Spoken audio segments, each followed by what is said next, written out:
दोस्तों, आप सब जानते हैं 1 जनवरी 1818 को भीमा नदी का किनारा खून के लाल रंग से रंगा गया था और उन रंगने वालों में सबसे आगे थे नाइक सोननाग और रामनाग, जिनके नाम उस रणभूमि के गर्भ में धसे उस महान स्तंभ पर सबसे ऊपर लिखे गए हैं और वह स्तंभ उन नामों को अपने सीने पर सजाकर उन योद्धाओं के शौर्य, आत्मसम्मान और गुलामी से मुक्ति के गीत स्वयं गा रहा है, जिन्हें किसी इतिहास के पन्नों की जरूरत नहीं है। ये कहानी असल में फिल्म की स्क्रिप्ट है, जिसमें पेशवा बाजीराव कालीन सामाजिक पार्श्वभूमि, उसका असर और उसका परिणाम भी इसमें अंतर्भूत किया गया है। हम इस ऑडियो बुक के माध्यम से उस रण संग्राम के योद्धाओं के शौर्य को आपके कानों तक ला रहे हैं। इसका लेखन किया है फिल्म राइटर और डायरेक्टर मयूर राउत ने। ऑडियो नाट्य रूपांतर किया है मैं सुबोध नागदेवे ने। आशा करते हैं आप लोग इस ऑडियो बुक को समय निकाल कर सुनेंगे, जिसका नाम है 1 जनवरी 1818 आत्मसम्मान का रण संग्राम।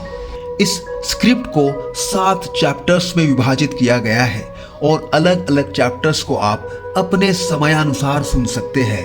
तो चलिए कहानी की शुरुआत करते हैं। छत्रपति शिवाजी महाराज ने 18 जातियों के योद्धाओं को साथ लाकर स्वराज्य की स्थापना की और उनके बाद संभाजी राजे छत्रपति बने, मगर उनकी हत्या के बाद स्वराज्य नियंत्रण में नहीं रहा और अनेक सूबेदारों के बीच बंट गया। ये सूबेदार स्वराज्य के प्रति वफादार तो थे, मगर अनेकों बार आपस में भी लड़ते थे। हालांकि स्वराज्य पर नियंत्रण के लिए छत्रपति की ताजपोशी तो होती थी, मगर असल राज चलाते थे पूना के पेशवा। और इन्हीं पेशवाओं का राज पीढ़ी दर पीढ़ी हस्तांतरित होकर अंत में आया पेशवा दूसरा बाजीराव के हाथों में, जिसने राज संभालते ही स्वराज्य में विभाजन की रेखा और गहरी कर दी। इसमें किसी के हिस्से में आया मान, सम्मान और अहंकार, तो किसी के हिस्से में अन्याय, अपमान और तिरस्कार। वो साल था 1801 का और जगह थी पूना के शनिवार वाड़े के सामने का चबूतरा, जहां बाजीराव पेशवा की खुली कचहरी लगी हुई थी।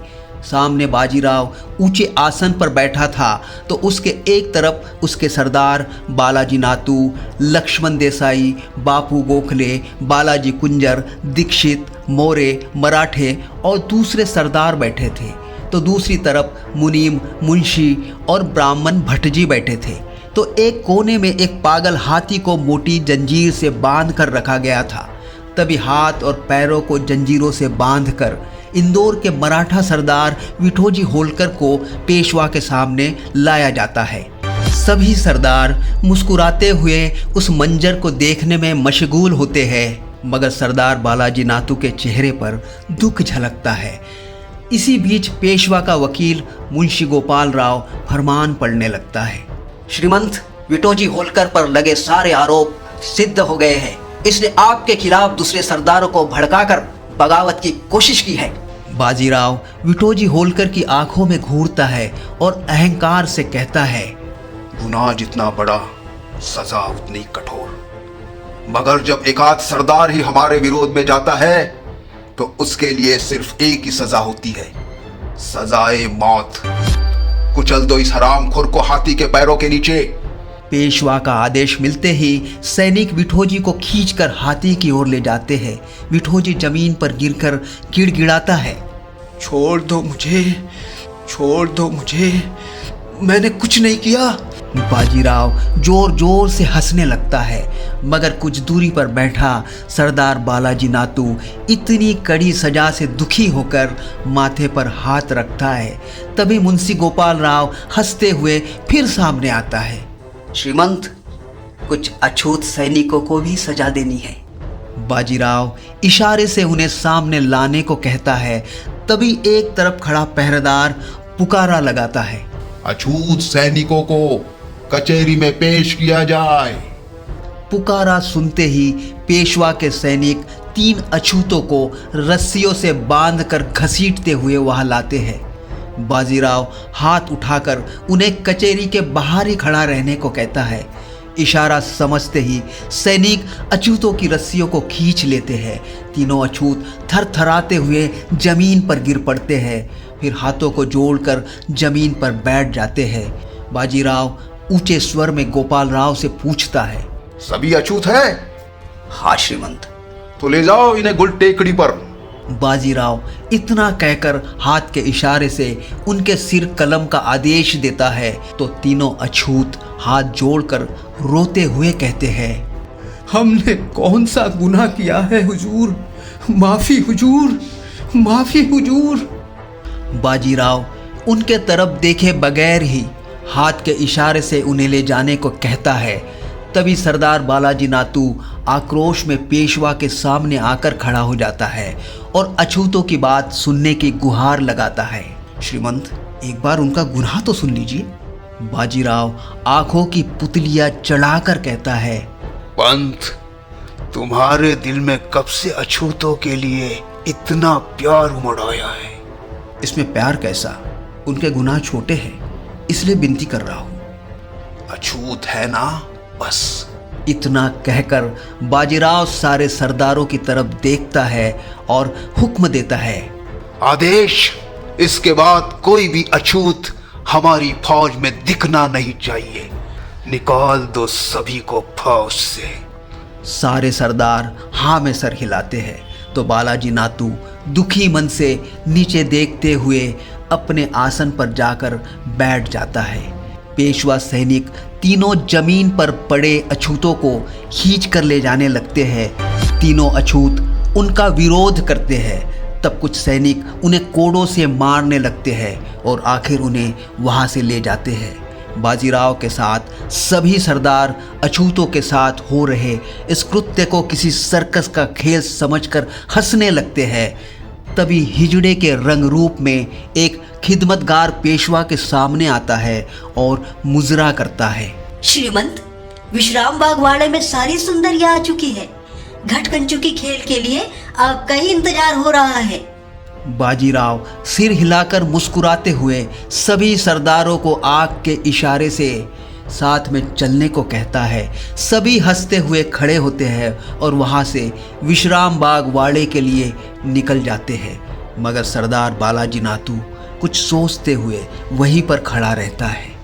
इस ऐतिहासिक घटनाक्रम में इंदौर के सरदार विठोजी होलकर को पेशवा द्वारा हाथी के पैरों के नीचे कुचलने के बाद पूना में घटनाक्रम बहुत तेजी से बदलने लगे।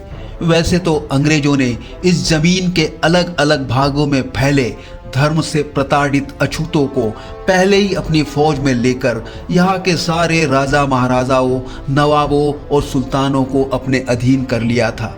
बचा था तो सिर्फ पूना का बाजीराव पेशवा, जो बहुत चालाक था। जहां उसने एक तरफ मराठाओं पर अपनी निरंकुश सत्ता कायम रखने के लिए अंग्रेजों से वसई की संधि कर रखी थी, वहीं दूसरी तरफ अंग्रेजों के खिलाफ युद्ध के लामबंदी में भी लगा था। मगर अब महार सैनिक उसके फौज का हिस्सा नहीं थे। पेशवा ने उन्हें अपने फौज से निकालते ही अंग्रेजों ने महारों की लड़ाकू प्रवृत्ति का लोहा मानकर उन्हें अपनी फौज का अहम हिस्सा बना लिया था। महार सैनिक भी पेशवा बाजीराव के द्वारा पूना में उनके लोगों पर बढ़ रहे अमानवीय अत्याचारों से हमेशा के लिए मुक्ति चाहते थे और उसके लिए एक ही मार्ग था, पेशवा को सत्ता से नामशेष करना। यही लक्ष्य अंग्रेजों का भी था। इसलिए उन्होंने अछूतों को दो चीजें दी, शिक्षा और शस्त्र। और दुनिया में जब भी गुलामों को ये दोनों चीजें मिली है, उन्होंने अपनी गुलामी से मुक्ति के लिए रण संग्राम लड़े हैं और यहाँ भी वही हुआ। अब हम आते हैं 1817 में। पूना से 20 कोस दूर शिरूर संभाग में एक घटना घटती है। सुबह का वक्त होता है, तभी दूर पहाड़ के पीछे से 4 अछूत गले में हांडी और कमर के पीछे झाड़ू बांधकर नंगे पैर दौड़ते हुए निकलते हैं। उनमें से एक 60 साल का बूढ़ा व्यक्ति होता है तो दूसरे 2 लगभग 40 साल के, तो एक 12 साल का लड़का होता है। दौड़ते हुए चारों घने जंगल के अंदर चले जाते हैं। बूढ़ा व्यक्ति जो बमुश्किल दौड़ पाता है वह सबसे पीछे होता है। वह दौड़ते हुए बार बार पीछे मुड़कर देखता है। तभी उसका पैर एक पत्थर पर लगने से वह गिर पड़ता है। उसके पैर से खून बहने लगता है। वह उठ नहीं पाता तो दूसरे साथी रुककर उसे किसी तरह खड़ा करते हैं और फिर से सभी भागने लगते हैं। उसी वक्त 6 सवर्ण पहाड़ के पीछे से निकलते हैं, जिनमें से 3 के हाथों में तलवारें और 3 के हाथों में लकड़ियाँ होती है। वे भी दौड़ते हुए जंगल में घुस आते हैं। धीरे धीरे अंतर कम होने लगता है। तभी बूढ़े का पैर उसके पीछे लगे झाड़ू में फंस जाता है और वह फिर से गिर पड़ता है। उसके साथ भागने वाले सभी रुक जाते हैं। बूढ़ा जोर जोर से खांसते हुए चीखता है, तुम लोग यहाँ से भाग जाओ, मैं और नहीं भाग सकता। तभी वह 12 साल का लड़का उसके पास आता है और लंबी लंबी सांसें लेते हुए कहता है, बाबा, बाबा उठो, बाबा उठो। लड़का उसे खड़ा करने की जी तोड़ कोशिश करता है। अरे जाओ। लड़के की आंखों से आंसू बहने लगते हैं। आपको छोड़ के कैसे जा सकते हैं बाबा? अरे जा बेटा जा, उनके हाथ में तलवारें हैं, तुम हाथ लग गए तो वो मार डालेंगे। लड़का बूझे मन से खड़ा होता है और भागने लगता है। उतने में पीछे दौड़ने वाले सवर्ण बूढ़े के सामने आकर खड़े हो जाते हैं और गुस्सैल नजरों से उसे देखते हैं। बूढ़ा डरते हुए किसी तरह हाथों के सहारे पीछे सरकता है। उतने में दुर्गेश नामक सवर्ण उसके पास आता है और अपना पैर उस बूढ़े के पैर के जख्म पर रखकर दबाता है। बूढ़ा तड़पते हुए हाथ जोड़कर कहता है, क्या गुनाह किया है हमने, क्यों मार रहे हो हमें?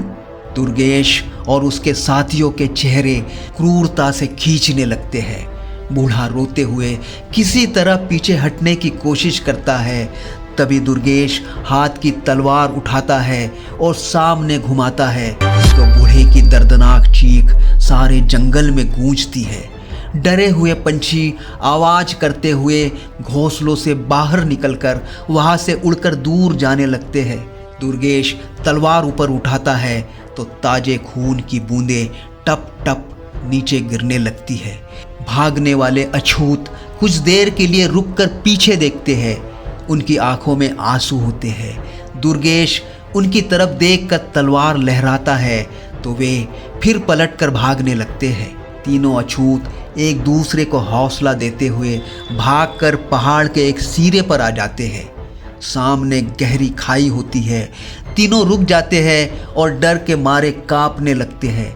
उतने में दुर्गेश और उसके साथी भी वही दौड़ कर आते हैं और उन अछूतों को घेर लेते हैं। तीनों अछूत हाथ जोड़कर नीचे बैठ जाते हैं। उनमें से 12 साल का लड़का जोर जोर से रोने लगता है। दुर्गेश खून से सनी तलवार पकड़कर सामने आता है। सभी सामने बैठे अछूत आंखें मूंद लेते हैं। दुर्गेश तलवार उठाकर उनके सिर का निशाना लेकर घुमाता है। तभी बंदूक से गोली चलने की आवाज होती है और एक गोली तलवार पर आकर लगती है। तलवार दुर्गेश के हाथों से छूटकर हवा में लहराते हुए दूर जाकर गिरती है। सारे उस आवाज की दिशा में देखते हैं तो कुछ दूरी पर चौड़ी छाती और पहलवान सा दिखने वाला 25 साल का नाइक सोननाक अंग्रेज सैनिकों के वर्दी में खड़ा होता है। उसने हाथ में थामी बंदूक के बैरल से अब भी गर्म धुआं निकलते रहता है। सोननाक बंदूक को कंधे पर लटकाता है और चलकर उनके पास आता है और फौजी अंदाज में पूछता है, क्या चल रहा है यहाँ पर, क्यों मार रहे हो इनको? दुर्गेश सामने आकर रोब दिखाता है, ये अछूत है, हमारी व्यायामशाला में घुस आए थे। 12 साल का लड़का रोते हुए बताने लगता है, हम गलती से गए थे, हम इस गांव के नहीं है साहब। यह सुन दुर्गेश उस पर चीखता है, अरे हरामखोर, तुम्हारे लिए तो हमारी व्यायामशाला की तरफ देखना भी गुनाह है और तुम अंदर घुस आए थे। सोननाक हाथ उठाकर दुर्गेश को शांत होने को कहता है और उल्टा प्रश्न करता है, इसका मतलब इसकी जान लोगे? ये अंग्रेज फौजी, हमारे पर अंग्रेजों का कानून नहीं चलता है, या पेशवा का कानून चलता है और उसके यही नियम है दुर्गेश पेशवा के कानून का हवाला देता है, मगर सोननाग दुर्गेश की गिरी हुई तलवार उठाता है और अछूतों के पास आकर उनके सामने से तलवार घुमाता है तो एक ही झटके में उनके गले की हांडियां कटकर गिर जाती है। अछूत डरकर हाथ जोड़कर कांपने लगते हैं। दुर्गेश यह सब देखकर बौखलाता है। अबे ये क्या कर रहा है? दिखता नहीं इन्हें आजाद किया? सोननाग बड़े ही शांत अंदाज में कहता है तो दुर्गेश पिफर कर सामने आता है। अब तुझे हम आजाद करेंगे, चलो रे, पहले इसे काटो। यह सुनते ही दुर्गेश के बाकी साथी, जिनमें आबा नाम का आदमी भी होता है, गुस्से से चीख कर सोननाग पर तलवार से वार करने लगता है। सोननाग अपने आप को बचाते हुए उनके वार तलवार से रोकता है, फिर तलवार के 2-4 हाथ ऐसे घुमाता है तो सारे डर कर पीछे हट जाते हैं। सोननाग गुस्से से दुर्गेश की आंखों में देखते हुए एक अछूत को अपनी ओर खींचता है और उसके हाथ में अपने हाथ की तलवार थमाता है। फिर सवर्णों से कहता है, अगर इन्होंने भी हाथों में तलवार पकड़ ली फिर क्या होगा? कभी इसके बारे में सोचा है? तलवार पकड़ने वाला अछूत थरथराने लगता है। उसका समूचा शरीर पसीने से तरबतर हो जाता है। वह तलवार नीचे फेंक देता है। दुर्गेश गिरी हुई उस तलवार पर झपटा मारकर उसे उठा लेता है। ये क्या तलवार पकड़ेंगे जो हमारी तरफ देखते ही पेशाब से अपनी धोतियां गीली कर देते हैं। दुर्गेश जोर जोर से हंसने लगता है और अचानक ही तलवार से सोननाग पर वार करता है। सोननाग को पहले से ही इसका अंदेशा होता है। वह उसके वार से बचकर अपनी कमर पर बंधी संगीन को एक ही झटके में निकालकर दुर्गेश के गले पर मारता है तो हर तरफ खून का फव्वारा उड़ने लगता है। कुछ बूंदें सोननाग के चेहरे और कपड़ों पर भी आकर गिरती है। दुर्गेश जमीन पर ढेर हो जाता है। यह देखकर दुर्गेश का साथी आबा और बाकी वहां से भाग जाते हैं। सोननाग गिरे हुए दुर्गेश के शरीर को देखते हुए अछूतों से कहता है, गांव के मरे हुए जानवरों को फेंकते हो ना, ये भी वही है, फेंक दो। तीनों अछूत मिलकर थरथराते हाथों से दुर्गेश की लाश को खींचते हुए पहाड़ के किनारे पर लाते हैं और नीचे घाटी में फेंक देते हैं और सभी वहां से निकल जाते हैं। पहाड़ों के बीच चारों ओर से कटीले तारों से घेरा हुआ वह अंग्रेजों का फौजी कैंप था, जिसके गेट पर लगे अर्धगोलाकार बोर्ड पर बड़े अक्षरों में लिखा था, East India Company army camp Shirur. Gate के अगल बगल कुछ अंग्रेज सिपाही मुस्तैदी से खड़े थे। कैंप के अंदर एक तरफ मद्रास आर्टिलरी मतलब मद्रास तोपखाने का बोर्ड लगा था तो दूसरी तरफ एक पक्की इमारत पर लाल रंग का क्रॉस का निशान बनाया हुआ था, जिससे पता चलता था वह अस्पताल है। अंदर एक और कुछ घोड़े बंधे थे तो दूसरी ओर शस्त्र और सामान लेकर जाने वाली तथा कई घोड़ों से खींची जाने वाली कैरेज बग्गी रखी थी। कुछ सिपाही उसकी साफ सफाई में लगे थे तो कुछ राइफलें साफ कर रहे थे तो कुछ तोपे। तभी अपनी बंदूक को कंधे पर लटकाए सोननाग गेट पर आता है। उसके कपड़ों और चेहरे पर लगे खून के छींटों के कारण गेट पर खड़े दोनों सिपाही पहले गौर से उसके चेहरे को देखते हैं, फिर हाथ उठाकर उसे सैल्यूट करते हैं। जय जोहार नायक साहब। जय जोहार। सोननाग गेट से अंदर आकर अपने बैरक की ओर जाने लगता है। अंदर काम में लगे फौजी अपना काम छोड़कर सोननाग का खून से सना चेहरा और उसके बाकी हुलिया को देखने में लग जाते हैं। सोननाग अपने बैरक में आकर अपनी खटिया पर अपनी बंदूक रखता है। बगल वाले बेड पर उसका दोस्त नाइक रामनाग अपनी फौजी वर्दी उतारते रहता है। सोननाग बगल में रखे छोटे शीशे को उठाकर उसमें अपना चेहरा देखता है और रामनाग से पूछता है, आ गए ड्यूटी से रामनाग? हाँ यार, रात भर ड्यूटी करके अब आ रहा हूँ, मगर तुम कहाँ रुक गए थे? बाकी पेट्रोलिंग पार्टी तो कब की वापस आ चुकी है। रामनाग बात करते हुए अचानक सोननाग की तरफ देखता है तो चौंक जाता है। उसका खून से सना चेहरा देखकर वह हाथ में पकड़ी वर्दी खटिया पर फेंककर उसके पास आता है। क्या बात है, ये खून कैसे लगा है? सोननाग उससे आंखें बचाते हुए कहता है, जंगल में चीखने की आवाज आ रही थी, जाकर देखा तो नरभक्षी जानवर था, बेजुबानों की जान ले रहा था, उसे काट कर आया हूं। क्या था, शेर या भालू? सूअर था, जंगली सूअर। रामनाग हंसते हुए कहता है, यार, जब जंगली था तो उठाकर क्यों नहीं लाया, पका कर खाए होते। वो सूअर सिर्फ काटने के काम का था, खाने के नहीं। रामनाग सोननाग की आंखों में देखकर उसे पढ़ने की कोशिश करता है और फिर कहता है, इसका मतलब जानवर नहीं, कुछ और काटा है। सोननाग का चेहरा कठोर हो जाता है। दुर्गेश के गांव के करीब 50 लोग गुस्से से सिरूर मिलिट्री कैंप के सामने आते हैं। आबा के साथ गांव का मामलेदार रावजी सबसे आगे होता है। सभी गेट के सामने खड़े होकर जोर जोर से आवाजें देने लगते हैं। रावजी सामने आकर गेट पर खड़े संतरी से उलझता है। निकालो उस फौजी को बाहर जिसने हमारे आदमी की जान ली है। उसके हाँ में हाँ मिलाते हुए सारे गांव वाले भी जोर जोर से चीखने लगते हैं, निकालो उस फौजी को बाहर, निकालो उसे जिसने बाहर, हमारे आदमी की जान ली है। उस फौजी को बाहर। उनके चीखने की आवाज सुनकर जमादार गनोजी गोरे गेट पर आता है और अंदर से ही पूछता है, क्या बात है? मैं इस गांव का मामलेदार हूँ, रावजी पंत। आपके एक फौजी ने बहुत संगीन जुल्म किया है। हमारे फौजी ने क्या किया है? उसने हमारे गांव के आदमी को मार डाला है और यही भाग कर आया है। उसे बाहर निकालो। उसे उसकी जाति पूछकर आगे की हमें कार्रवाई करनी होगी। जमादार गनोजी इधर उधर देखते हुए कहता है, हमारा फौजी क्यों किसी को मारेगा? आप लोगों से ही भूल हुई होगी। तभी आबा सामने आता है। मैंने खुद देखा है उसे, वो आपके जैसे फौजी वर्दी में था। गेट पर चल रही ये सारी बातें ईस्ट इंडिया कंपनी के अंग्रेज अधिकारी कैप्टन स्टॉटन और लेफ्टिनेंट पैटिसन बगल के अपने दफ्तर के खिड़की से देखते रहते हैं। कैप्टन स्टॉटन मामले को समझने के लिए पैटिसन को गेट पर भेजता है। I think something is wrong there. You just go and find out what's the matter. Aye, aye, sir. Lieutenant Pattinson salute कर बाहर निकलकर गेट पर आता है। वहां खड़े सभी जवान उसे सैल्यूट करते हैं। What happens? क्या बात है? जमादार गनोजी गोरे अपनी तकरीर रखता है। साहब, ये पास के गांव के लोग हैं। ये कहते हैं हमारे किसी फौजी ने इनके आदमी की जान ली है।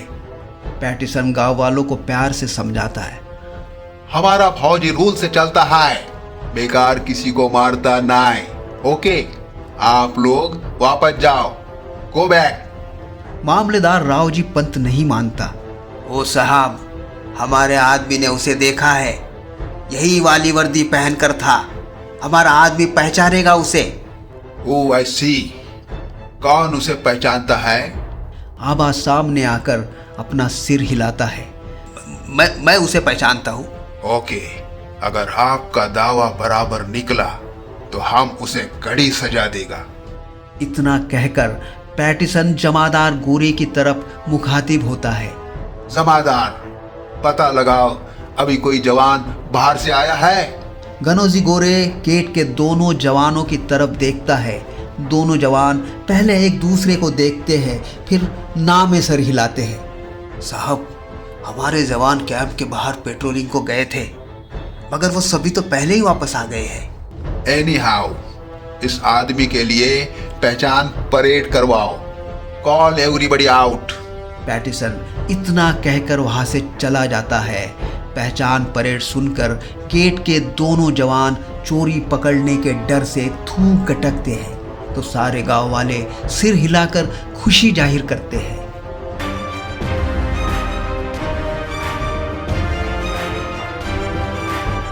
दोस्तों, आगे की कहानी आप चैप्टर 2 में सुन सकते हैं। क्या गांव वाले सोननाग को पहचान लेते हैं, और अगर हाँ तो उसे क्या सजा मिलेगी और आगे क्या होगा।